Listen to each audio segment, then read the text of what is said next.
Aleluya. Aleluya. Cristo resucitó. Aleluya. Hemos orado, vamos a orar de nuevo y vamos a seguir dándole gracias a Dios por su resurrección. Gracias, Padre Santo, por la obra de redención que has hecho en tu Hijo Jesús. Gracias por entregarle para nuestra vida, para el perdón de nuestros pecados. Y gracias porque manifestaste tu poder resucitando de entre los muertos y confirmaste su obra, la obra de redención. Y le mostraste al universo como el verdadero Hijo de Dios, el único en el cual te has complacido, el único al que le pertenece toda la gloria y el poder, el único en que es dueño y Señor de todo cuanto existe, el único que merece nuestra adoración y reverencia. Nuestro Señor Jesús, el Cristo, el Mesías, a Él sea la gloria por siempre. Y en esta mañana, Señor Jesús, nos rendimos a tus pies y gracias por haber tenido misericordia de cada uno de nosotros. Gracias por haber venido a nuestro encuentro. Gracias por haber derramado tu amor en nuestros corazones por medio de tu Espíritu Santo. Y gracias sobre todo porque tenemos la certeza de tu venida y a través de ella la participación gloriosa en tu resurrección, Señor, y la participación gloriosa en tu reino. Bendito sea el nombre de nuestro Dios, poderoso en salvación y único entre los dioses, el único Dios vivo y verdadero. Amén. Bueno, pues, hermanos, la resurrección de Jesús, el Mesías, es fundamento esencial de la fe cristiana. El propio apóstol Pablo, aquí en la carta a los Corintios, en el capítulo 15, un pasaje que ya vosotros conocéis mucho y que por vosotros es conocido. Aquí en la primera carta a los Corintios, en el capítulo 15, ya sabéis que el apóstol Pablo escribe: porque yo os entregué en primer lugar lo mismo que recibí, que Cristo murió por nuestros pecados conforme a las Escrituras, que fue sepultado y que resucitó al tercer día conforme a las Escrituras, que se apareció a Cefas y después a los 12. Si os dais cuenta, en este breve pasaje he leído de los versículos 3 al versículo 5. Aquí hay Pablo, antes de hablar, Pablo señala que este es el mensaje central del Evangelio. El núcleo central del Evangelio está aquí. Y tiene unos elementos importantes que quizás después señalaremos. Este es uno de los testimonios escritos más antiguos sobre la resurrección de Cristo. Pablo escribió esta carta desde la ciudad de Éfeso, aproximadamente sobre el año 55 después de Cristo. O sea, tenemos el primer testimonio escrito. Después tenemos los evangelios, que fueron escritos posterior a esta carta. Y en estos versículos que acabamos de leer está lo esencial del evangelio, como ya os he dicho antes, la buena noticia de Dios por el cual somos salvos si mantenemos en fe la palabra de Dios predicada por los apóstoles. Esto nos lo ha enseñado el apóstol Pablo al principio del capítulo, en los primeros versículos. Ahora os hago saber, hermanos, el evangelio que os prediqué, el cual también recibisteis, en el cual también estáis firmes, por el cual también sois salvos si retenéis la palabra que os prediqué, a no ser que hayáis creído en vano. Este es el fundamento predicado por los apóstoles. El Mesías, en primer lugar tenemos que el Mesías murió por nuestros pecados, conforme a las Escrituras. Esto ya estaba predicho en todas las profecías, en todos los libros escritos del Antiguo Testamento, y señalaban los padecimientos de Cristo, y señalaban esta necesidad. Que fue sepultado y que resucitó al tercer día conforme a las Escrituras. También en el Antiguo Testamento, ahora no tenemos tiempo de señalar todos los pasajes, pero todas las profecías que estaban referidas a Cristo y que hablaban de su muerte y de su resurrección. Pablo aquí añade un aspecto muy importante que no se nos debe olvidar, la sepultura. No solo Cristo murió por nuestros pecados, conforme a la Escritura, sino que fue sepultado, es decir, fue enterrado. Fue, por decir de una forma, metido dentro de la tierra. Fue enterrado en una cueva, donde fue sellada la puerta de la cueva con una gran rueda. Este aspecto es importante, porque Jesús realmente murió y fue enterrado. Y el otro aspecto, resucitó al tercer día, conforme a las Escrituras. Y el tercer aspecto importante, porque aquí no acaba el testimonio de la resurrección. El testimonio de la resurrección se basa en estos dos hechos, sino también en el testimonio de los apóstoles, que se apareció. Fijaros que Pablo continúa diciendo que se apareció a Cefas y después a los 12. Es decir, porque son los apóstoles los que dan testimonio. Precisamente nosotros sabemos de la resurrección de Cristo por el testimonio oficial de los apóstoles, ¿vale? Aunque ya sabemos que no fueron los primeros en ver a Cristo resucitado. No fueron los primeros en ver la tumba vacía. Fueron las mujeres. Recordar en los relatos de los evangelios, las mujeres fueron las primeras que vieron la tumba vacía. Y después los apóstoles, cuando las mujeres van y le dicen que ha resucitado, en principio ellos no se lo creen. Es necesario tener presente la importancia del hecho de la resurrección de Jesús en el testimonio corporativo de los apóstoles. Estos siguieron a Jesús en su vida terrenal, le vieron realizar milagros y señales que confirmaban que Él era el Mesías prometido, el Hijo del Dios viviente. Le vieron crucificado en la cruz, vieron dónde fue sepultado y al tercer día de su crucifixión, el primer día de la semana, es decir, al día siguiente al día de reposo, el Sabbat, cuando la tumba fue abierta, vieron que la tumba estaba vacía. El cuerpo de Jesús no estaba allí. Esto es importante. Este detalle quizás se nos pase por alto, pero lo importante no es que la tumba fue abierta. La tumba fue abierta para que las mujeres y los apóstoles y los discípulos comprobaran que cuando se abrió la tumba estaba vacía. El cuerpo de Jesús ya no estaba allí. Precisamente el evangelista Juan narra precisamente este acontecimiento, cómo van los apóstoles Pedro y Juan corriendo hacia la tumba. Y cuando entran, dice que el discípulo que amaba a Jesús, cuando entra, vio y creyó, porque vio los lienzos puestos.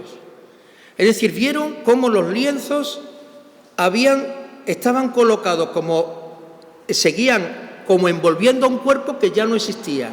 Es como si el cuerpo hubiera trascendido, por eso, y vieron el sudario y vieron los lienzos manteniendo la forma de un cuerpo que ya no estaba allí.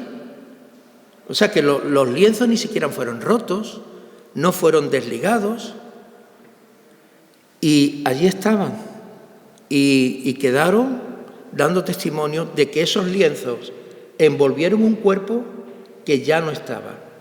Entonces, este es un testimonio importante. La tumba está vacía, y el testimonio de la resurrección se basa en el testimonio de los apóstoles.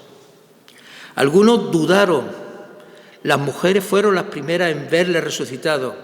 Inicialmente ellos no creyeron el testimonio de las mujeres, hasta que Jesús, él mismo, se presentó vivo en medio de ellos, mostrando en su cuerpo todavía las señales de su crucifixión. Jesús estaba vivo, allí en medio de ellos. Imaginaros la escena. Les llamó hermanos.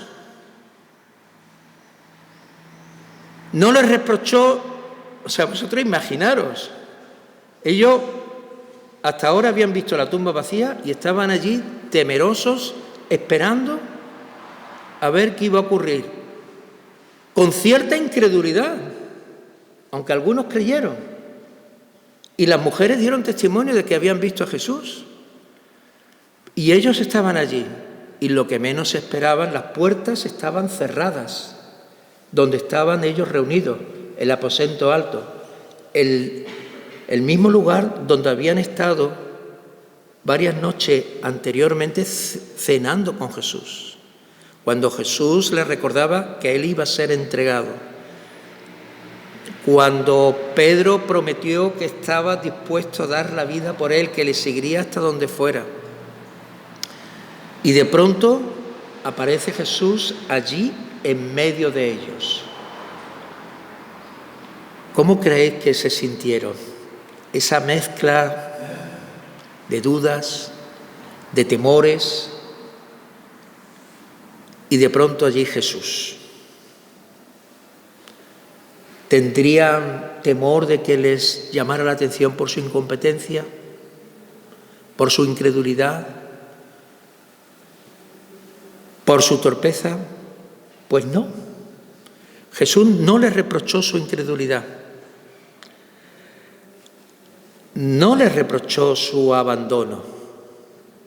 Ellos dejaron a Jesús solo, se fueron corriendo. Le dejaron solo, se fueron corriendo.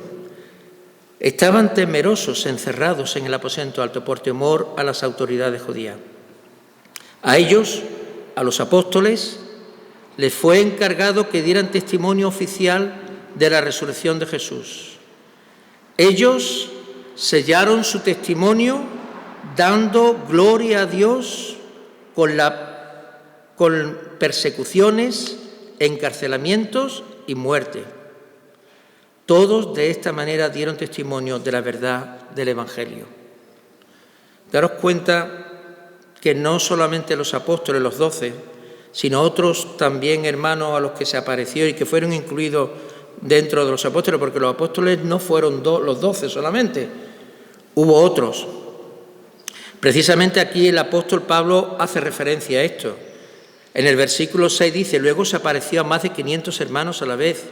La mayoría, Pablo está escribiendo esto en el año 55 aproximadamente. Han pasado desde la muerte y de la crucifixión de Jesús, pues unos 20 años, solo exclusión, 20 años aproximadamente. Y por eso este es el primer testimonio, no el primer testimonio, porque el primer testimonio fue verbal, pero este es el primer registro escrito de la resurrección. Bueno, el primero no, está la carta a los tesalonicenses, que es anterior a este, que habla también de la resurrección. Pero fijaros, aquí en el versículo 6 dice: luego se apareció a más de 500 hermanos a la vez, la mayoría de los cuales viven aún, pero algunos ya duermen. Es decir, algunos ya murieron y algunos vivían todavía, pero más de 500 personas vieron a Jesús resucitado. Después apareció a Jacobo. Jacobo es el hermano del Señor. Luego, no es Jacobo el apóstol, ¿vale? Luego a todos los apóstoles. Y aquí está extendiendo. Y después Pablo dice: y al último de todos, como a uno nacido fuera de tiempo, literalmente lo que quiere decir en un nacimiento a destiempo, pero es como a uno nacido fuera de tiempo, se me apareció también a mí. Jesús se apareció a Pablo fuera de tiempo, cuando ya fuera de tiempo, el último de todos. Porque yo soy el más insignificante de los apóstoles, que no soy digno de ser llamado apóstol, pues perseguí a la iglesia de Dios. Pero por la gracia de Dios soy lo que soy, y su gracia para conmigo no resultó vana, antes bien, he trabajado mucho más que todos ellos, aunque no yo, sino la gracia de Dios en mí. Sin embargo, haya sido yo o ellos, así predicamos y así creísteis. Bueno, aquí Pablo narra precisamente el hecho de la muerte, la sepultura y la resurrección de Jesús. Y que este testimonio está basado en el testimonio de los apóstoles que vieron y convivieron con Jesús una vez resucitado. No solamente los 12, sino los apóstoles a los cuales se apareció, incluido Pablo, el último de ellos, sino también a más de 500 hermanos. Y es en base a este testimonio, y todos ellos, especialmente a los apóstoles, más de 12 personas, estuvieron dispuestos a dar su vida por mantener la verdad de este testimonio. Hubiera sido muy fácil rebatir si este testimonio hubiese sido falso. Con presentar el cuerpo de Cristo hubiera bastado. De hecho, los judíos difundieron, eso lo relata el Evangelio de Mateo, el bulo de que los discípulos habían ido a robar el cuerpo de Cristo. Y bueno, este bulo no se sostiene por sí mismo precisamente porque los apóstoles dieron la vida por ese testimonio, o sea, es absurdo. Precisamente los judíos dieron dinero a los guardias porque nadie podía robar el cuerpo, porque aquella rueda fue sellada y fue puesta una guardia romana.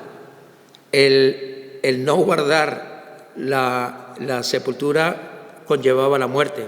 Los judíos, las autoridades judías intervinieron y dieron dinero a los guardias para que dieran este testimonio y también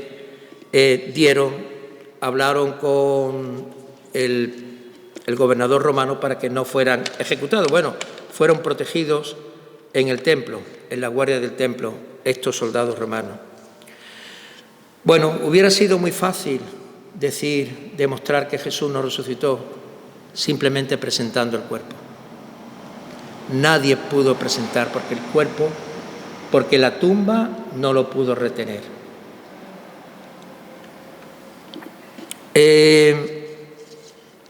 Bueno, y ya tenemos que ir terminando, hermanos.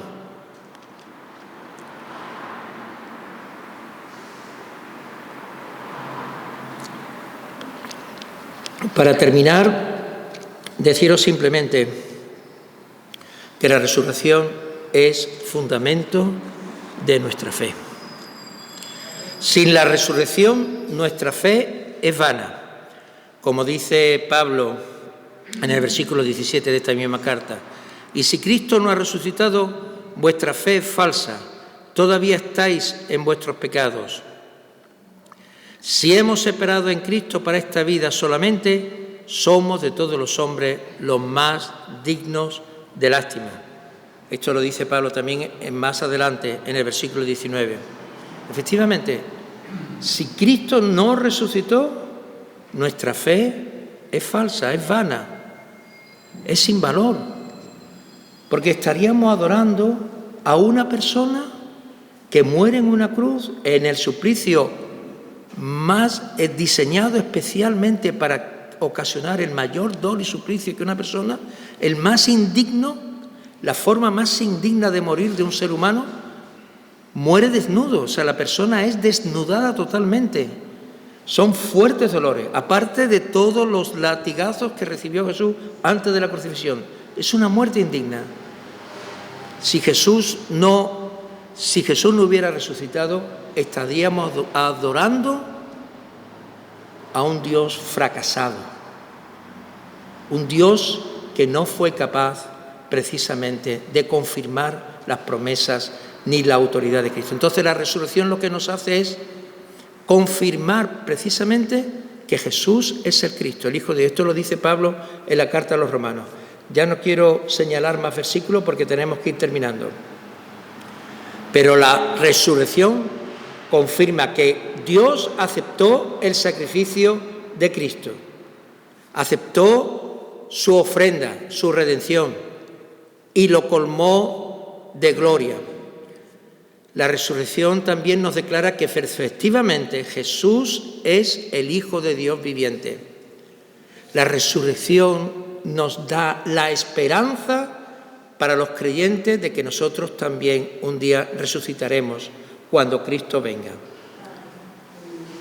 Y tenemos que tener presentes que la resurrección es el primer paso del estado de exaltación de Cristo. A través de la resurrección, Cristo es exaltado para ser Señor. Precisamente cuando es resucitado, va a los cielos, asciende a los cielos y es sentado a la diestra de Dios para demostrar que a Él se le ha dado toda autoridad. Él es el Señor, para que toda lengua confiese que Jesús, y es colocado por encima de todo nombre que se nombra, y es exaltado sobre todo nombre que se nombra, para que toda lengua en el cielo, en la tierra y debajo de la tierra confiese que Jesús es el Señor.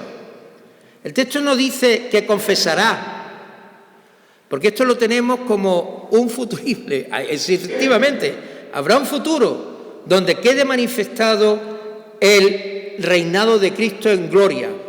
Pero Cristo ya está sentado, la resurrección precisamente lleva esto, ya está sentado a la diestra de Dios, ya es Rey. Y estamos esperando su venida, porque con su venida Él nos llevará para participar de su reino y nuestros cuerpos serán resucitados si hemos dormido en Cristo, y si nos pilla vivos, nuestros cuerpos serán transformados a la semejanza de Él. Entonces, la resurrección, como dice Pablo más adelante, es las primicias del Evangelio. Es hecho primicia, es el primero en resucitar. Porque la resurrección de Cristo significa la transformación de su cuerpo, de su naturaleza entera como ser humano, adaptado para la nueva vida en el reino celestial. Cristo seguía conservando su identidad corporal, pero era distinto. Era reconocible que era Él, el que había sido crucificado. Pero las mujeres tardaron en reconocerlo, los apóstoles también, porque su identidad era la misma, pero ya no era el mismo cuerpo. Su naturaleza humana había sido transformada y Él ya no muere más. Cristo hizo otras resurrecciones, Lázaro resucitó, pero Lázaro volvió a morir. Sin embargo, la resurrección de Cristo es única, es la primera de entre todos de la promesa que Dios tiene de hacernos participar de la resurrección, es decir, de ser transformados, de ser hechos a la imagen del hombre celestial, del segundo Adán, del último Adán que es Cristo, no del primer Adán, que nacemos siendo hechos a imagen del hombre terrenal, para ser recreados por la fe en Cristo, por la obra del Espíritu Santo, para participar de la resurrección. Y si el Espíritu de Cristo habita en vosotros, igual que el Espíritu de Cristo resucitó a Cristo de entre los muertos, resucitará vuestros cuerpos mortales para participar de la justicia. Entonces, la resurrección nos habla del estado de exaltación de Cristo. Resurrección, ascensión, no le hemos mencionado apenas. Glorificación o coronación, está sentado a la diestra del Padre. Y la venida de Cristo. Forma parte del estado de exaltación de Cristo. Precisamente esperamos la venida porque Cristo resucitó. Cristo resucitado y precisamente esperamos su venida porque la obra tiene Dios que llevarla hasta el final, hasta que se venza el último enemigo, que lo vence Cristo, que es la muerte. ¿Dónde está, oh muerte, tu aguijón? La muerte es vencida en victoria por Cristo. Y esto ya la venció Él, pero será el último enemigo que vencerá en el futuro cuando se manifieste en gloria y venga por todos nosotros. Así que, hermanos, Cristo resucitó. Aleluya. Aleluya. Vamos a orar. Gracias, Señor, por las enseñanzas que recibimos de tu palabra en relación con la resurrección de tu Hijo. Señor, no solamente hoy celebramos este acontecimiento tan importante para la humanidad, para nosotros. A través de Cristo, a través de su resurrección, tú nos has dado vida, Señor. Lo celebramos también todos los domingos, por eso nos reunimos los domingos, porque cada domingo estamos recordando que tú resucitaste, Señor, que tú eres el Señor de los cielos y de la tierra, que a ti te pertenece todo. Señor, esperamos tu venida. Y ahora, Señor, te rogamos que el poder de Dios que obró en la resurrección de Cristo sea el poder que obre en nuestras vidas, transformándonos conforme a tu imagen, Señor. Que al mirarte y al observarte, al mirar tu gloria, al observar tu gloria y depender de ti, nuestros corazones, nuestra vida, nuestras almas sean transformadas conforme a la gloria de tu Hijo. Señor, obra conforme al poder de la resurrección que obró en Cristo en nuestra vida. Gracias, Señor, porque la obra que tú comenzaste la terminarás, porque tú eres fiel. Bendecimos tu nombre. Amén.